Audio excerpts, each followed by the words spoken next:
Paul Scully. Thank you, Mr. Deputy Speaker. It's been excellent. We've had some excellent speeches so far, including a great maiden speech from the Honourable Gentleman for Reading East, a place where I spent a lot of time when I was at university there, having a pint in the knob, going to the kebab shop, or having a Champs burger. See, I studied chemistry and food science, so I think I took the food a little bit too literally. But we also heard from the Honourable Member for Cleethorpes as well, raising the issue about BBC salaries. And earlier on today, the Honourable Member for Ribble Valley talked about Derek Thomas and his salary. And I know now, with Doctor Who being a woman, only in the BBC world does a nurse get paid more than a doctor. But it's not about Holby City Hospital that I want to talk about. It's not a fictional hospital I want to talk about. It's a real hospital. It's my local hospital, St Helier. I brought Jeremy Hunt down to the Secretary of State for Health just ahead of the election. I was really pleased that he actually took the invitation to come and see the best and the worst of St Helier Hospital.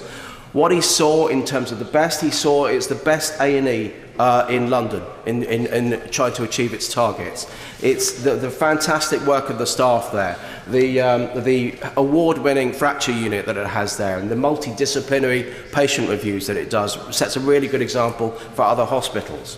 But he also saw the fact that there's hoarding around the back of the building. The building is literally crumbling. Not because there's any building work going on is this all hoarded, it's just that they cannot rely on the fact that a bit of masonry might not actually fall off. And when you have a building that may make you more ill, that cannot be seriously a good thing. The fantastic renal unit in St Helier Hospital, an area where you have the sickest patients, is dysfunctional in its nature. Why? Because the elevators don't work properly, the lifts don't work properly. You can't actually fit in a modern day hospital bed into those lifts. So the Trust is having to pay something like £10,000 a week for ambulances to move people from the back of the hospital to the front of the hospital. This is a building that predates antibiotics. It can never be brought up to what most people would think of as modern day healthcare facilities. So we really do need to look at a solution. And I'm delighted that actually that solution is starting to present itself. There's been review after review, but this is the first time that the Trust themselves have been allowed to engage with the public on an option that doesn't include St George's, because we have 6 MPs whose constituents are affected by that hospital, who are served by St Helier and Epsom hospitals. And they will disagree on a lot of the detail. One thing they will agree on, though, is that they don't want people who need A&E and maternity services to go up to Tooting to St George's. St George's is already overloaded, and you're actually heading into London, and in rush hour that's incredibly difficult.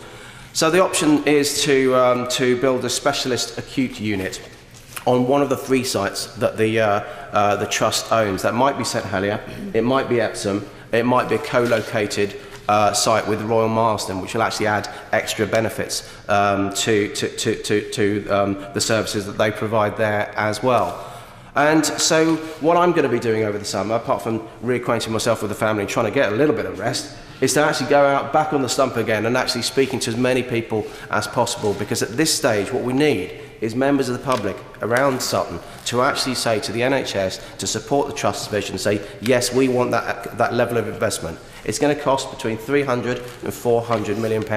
Now, trying to extract that money is not easy, but we actually have to find the will locally at this stage to then start talking about the sites and which site we may locate this specialist acute facility on, and how we actually then get that money, whether it is through the Treasury, whether it is through loans, whether it is leveraging money from pension funds and these kind of things. My local council, for example, its pension fund, I know invests in at least 3 shopping centres. Why not invest money into our own local infrastructure? I think we can all discount however expensive old PFIs that have been discredited over the last few years.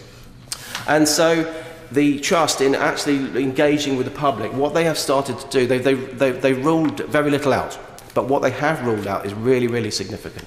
They've ruled out closing St Helier. We've had lots of campaigns, as I said, about saving St Helier. They've ruled out closing it. They're spending £12 million on refurbishing the back of the building. They've applied for grants for more. about £80 million to cover the trust, which hopefully £40 million, if we could secure that money, will help keep St Helier open for at least another 20 years. And that's got to be good news for the people of Sutton.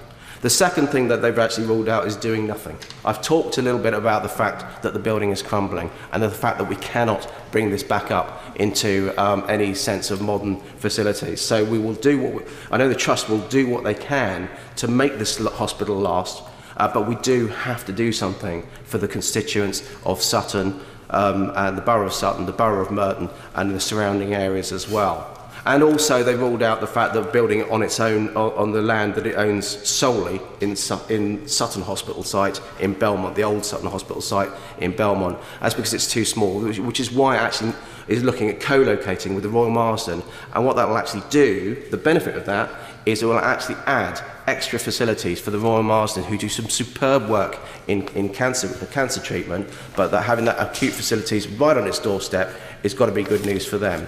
So, as I say, in conclusion, I will just be going around speaking to as many people as I can, and I hope that constituents will look at my website, come and speak to me, and really get involved. And hopefully, by the time we get back off to conference, we'll have completed the first stage of getting new healthcare facilities in Sutton. Can I just wish you, Mr. Speaker, and everybody a very restful summer break. Only